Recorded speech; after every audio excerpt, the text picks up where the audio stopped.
never thought in America I had to be worrying about brainwashing and propaganda. We have a brainwashing going on in this country.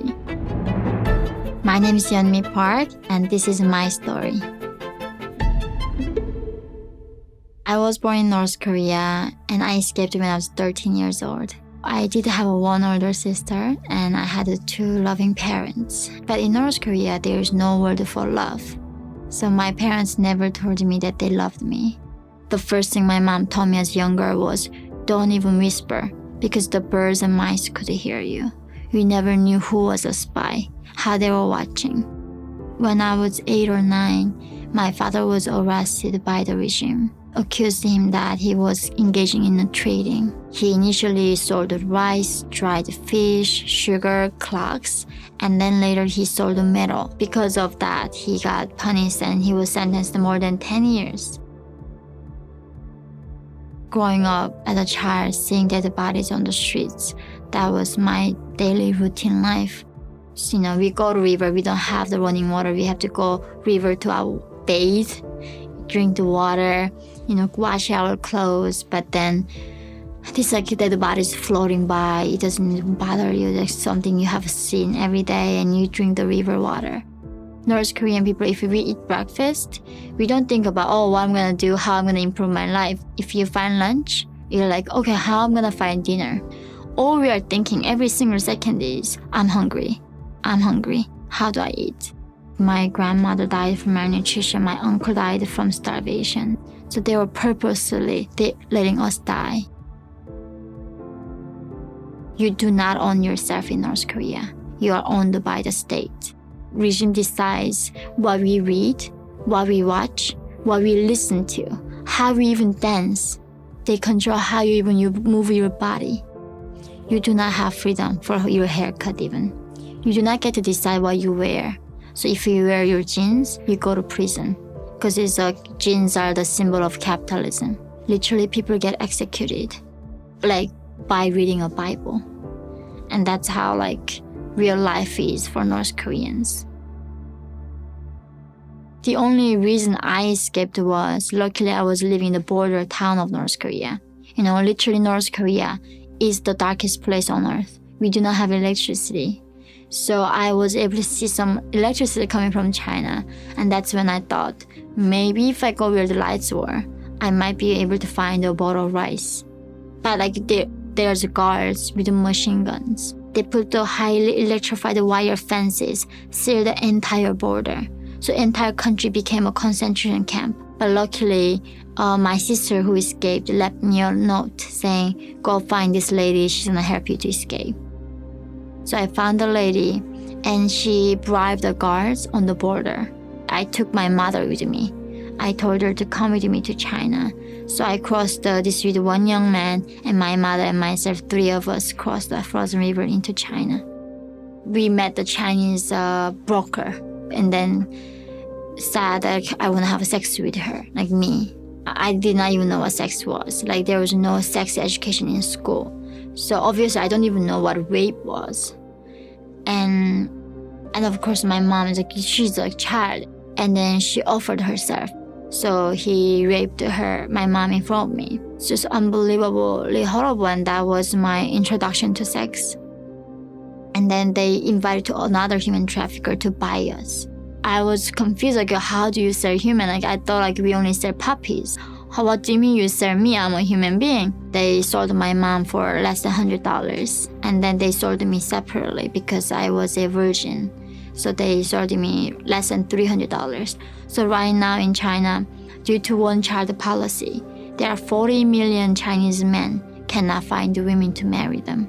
Sometimes in this rural village, they are so poor. Entire town of men buy one girl and then they rape them constantly until she dies, and they buy another girl and then do the same thing. That's how they treat you. We are not even human beings to them. In this age of time, when we are talking about slavery that happened hundreds of years ago, there are people right now being sold the same way. I was sold to another human trafficker who was a Han Chinese, and I was going to kill myself. I couldn't take it. I lost everybody I knew. I don't even speak the language. He told me that if I become his mistress, he was going to help me to find my family. So I was letting him rape me. And then we met another North Korean defector woman. And she says, oh, you know what? There are missionaries. It's gonna help us to escape if we become Christians. And I'm like, what the heck is missionaries? I never even knew the word religion, right? Kim's a religion. And then she's like, oh, there's like people who believe in God and Jesus. They gonna help us. And in that missionary shelter, I proved out my faith to them. And that's how I became free. When I got to South Korea, they told me, oh, everything you believed was a lie. Kims are not gods. He cannot read your minds. They copy the Bible. They are dictators. And when I read that Georgia was an animal farm, that's when everything made sense to me. And that's also I understood, for the first time, the price of silence. And North Korea didn't become that way in one day, because the people who were in there, in the system, were scared and they did not speak up. That's how eventually it came to me where I did not even know that I was slave. I did not even know that I was Asian. I never even knew what Africa or different continents, none of that. I knew nothing about the rest of the world. There's no word for oppression. There's no word for liberty. There's no even word for gay. And of course, there's no word for compassion. Why do regime get rid of these words is because who controls the language, who controls the thoughts. So if they get rid of these words in our dictionary, that means we don't know the concept of human rights. We don't know the concept of freedom. And that's how they can control our thinking.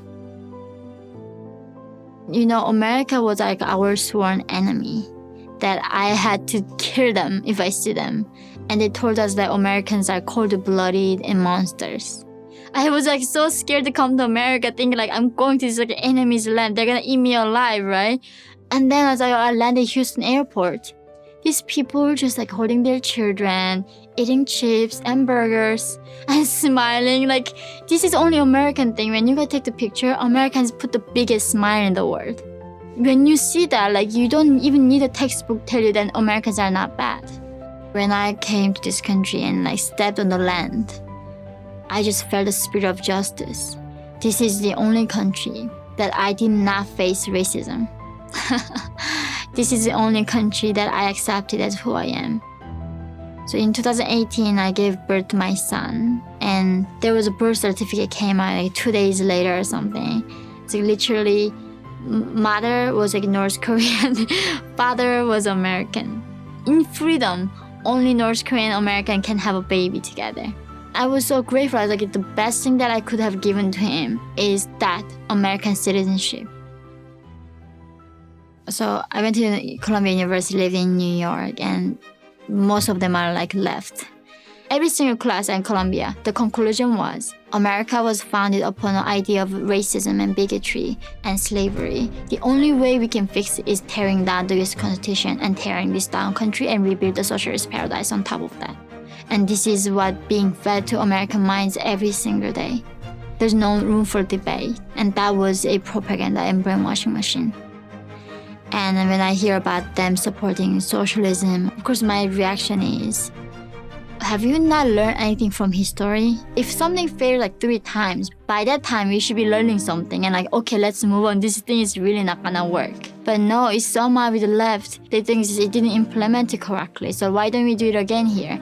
Every single one of them said the same thing, like, we are gonna give you the paradise, and they did not. They say, oh, the capitalism is so evil, it's so greedy. I'm like, do you know without capitalism, how do you even have an internet?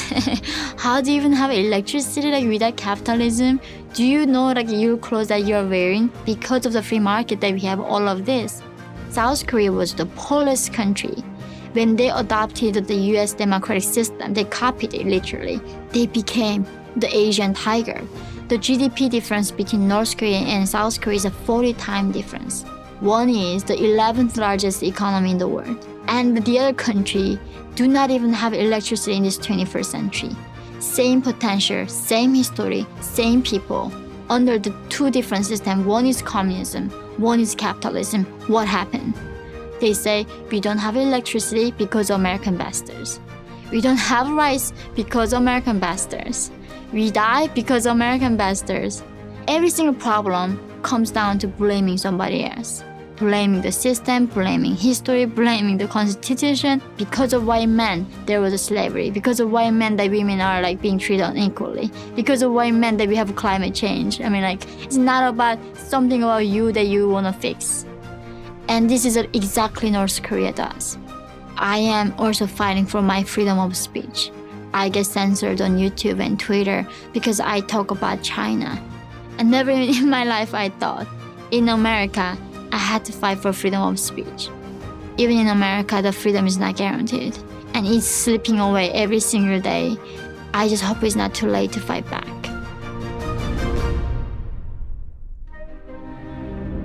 Thank you for watching this video.